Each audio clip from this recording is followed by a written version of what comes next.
નમસ્કાર વિદ્યાર્થી મિત્રો, તમારું ખૂબ ખૂબ સ્વાગત છે મારી આ ચેનલ સ્ટડી વિથ નેન્સીમાં। જો હજી સુધી તમે મારી આ ચેનલને સબસ્ક્રાઈબ ના કરી હોય તો જલ્દીથી સબસ્ક્રાઈબ કરજો। આજે આપણે પ્રકરણ નંબર 4 દ્વિચલ સુરેખ સમીકરણોમાં સ્વાધ્યાય 4.1નો પ્રશ્ન નંબર 1 જોઈશું। તો જુઓ, અહીં આપણને પ્રશ્ન નંબર 1 આપેલો છે કે નોટબુકની કિંમત પેનની કિંમત કરતાં બમણી 2 ગણી છે। આ વિધાનને દ્વિચલ સુરેખ સમીકરણના સ્વરૂપે દર્શાવો। આપણે કૌંસમાં આપેલું છે પછી કે નોટબુકની કિંમત રૂપિયા x અને પેનની કિંમત રૂપિયા y લો। કે આપણે શું છે કે નોટબુકની કિંમત છે અને પેનની કિંમત છે, 2 કિંમત આપેલી છે, એના ઉપરથી આપણે દ્વિચલ સુરેખ સમીકરણ બનાવવાનું છે। તો હવે જુઓ, દ્વિચલ સુરેખ સમીકરણમાં શું હોય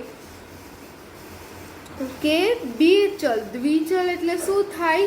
2 ચલ વાળું સુરેખ સમીકરણ। એમાં ચલ કેટલા હોય? 2 હોય, એટલે 2 અલગ અલગ કિંમત હોય। એટલે આપણે એમાં નોટબુકની કિંમત અને પેનની કિંમત સમાવેશ કરીશું।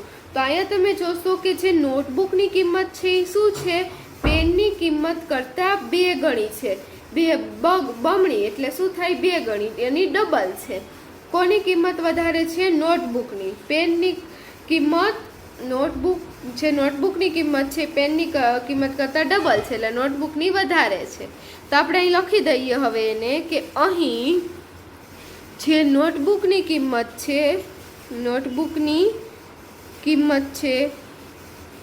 એને આપણે શું ધારીશું? રૂપિયા x। કેમ કે આપણને અહીં કીધેલું જ છે કે નોટબુકની કિંમત x લેવાની છે અને પેનની કિંમત y લેવાની છે। પરીક્ષામાં ના પણ દીધું હોય તો તમારે જાતે જ લખી દેવાનું કે નોટબુકની કિંમત કેટલી x ધારવાની। બધા જ દાખલામાં દીધેલું ના હોય કે એ આની કિંમત આટલી લ્યો, તો તમારી રીતે x કે y ગમે તે ધારી શકો છો। તો અહીં નોટબુકની કિંમત આપણે x લીધી અને જે પેન છે તેની કિંમત આપણે y લઈએ।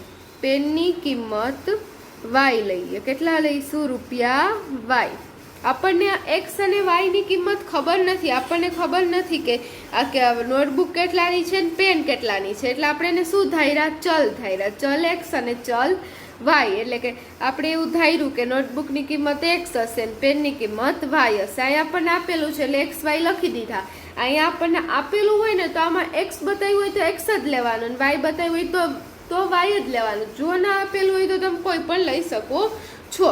તો નોટબુકની કિંમત રૂપિયા x છે અને પેનની કિંમત રૂપિયા y છે। તથા અને હજી આપણને એક બાબત કીધેલી છે કે શું છે? નોટબુકની કિંમત પેનની કિંમત કરતાં બમણી છે, એટલે લખશું તથા અહીં જે નોટબુકની કિંમત છે, નોટબુકની કિંમત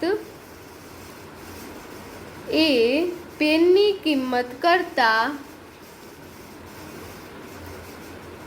કેવી છે? 2 ગણી છે, બમણી છે। પેનની કિંમત કરતાં બમણી છે એટલે નોટબુકની કિંમત માની લ્યો 2, પેનની કિંમત માની લ્યો 2 રૂપિયા હોય તો નોટબુકની કિંમત કેટલી થાય? 4 રૂપિયા। એટલે નોટબુક 2 ગુણા વધારે છે। પેનની કિંમત 10 હોય તો નોટબુકની કિંમત કેટલી થાય? 20 થાય। એટલે અહીં આપણે શું લેશું કે આ નોટબુકની કિંમત આપણે x લીધી હતી એટલે x અને પેનની કિંમત કેટલી લીધી હતી? y લીધી હતી। તો હવે જો આપણે y ને 2 વડે ગુણી દઈએ, આ પેનની કિંમત છે એને આપણે 2 વડે ગુણી દઈએ તો આપણને શું મળી જાય? નોટબુકની કિંમત મળી જાય। આ જો y લખી દઉં કે આ જે y છે એ શું છે? પેનની કિંમત છે અને x છે એ શું છે? નોટબુકની કિંમત છે। એટલે આપણે જે પેનની કિંમત છે એને 2 વડે ગુણીએ એટલે એને બમણી કરીએ તો આપણને શું મળે? નોટબુકની કિંમત બને। એટલે આપણે શું મળ્યું? આપણને x બરાબર શું થાય છે? 2y થાય છે। હવે આપણે આને સમીકરણમાં બનાવવાનું છે। કેવું સમીકરણ? દ્વિચલ, 2 ચલ। તો પેલું ચલ x થશે ને બીજું ચલ y થશે, એના ઉપરથી સમીકરણ બનાવવાનું છે।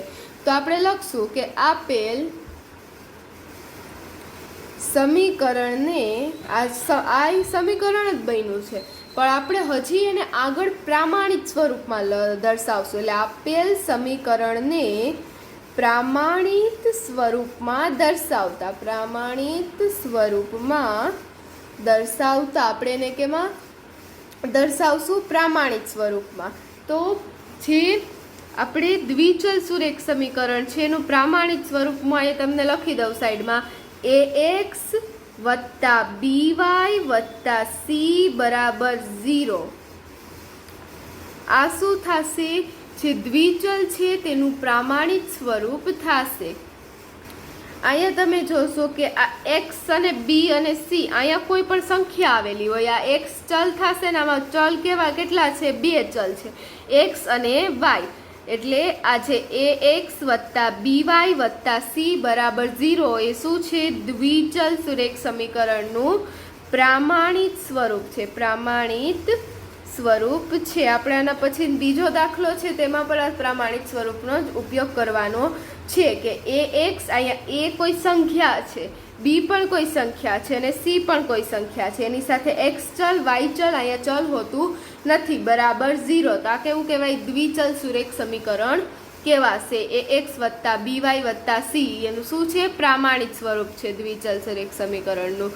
તો આપણે આને આવી જ રીતે પ્રામાણિક સ્વરૂપમાં દર્શાવવાનું છે. તમે અહીંયા જોશો આપણી પાસે ax છે, by છે, c નથી તો ચાલે, c ના હોય તો આપણે એ નહીં લખવાનું, પણ g હોય એને આપણે દર્શાવવાનું.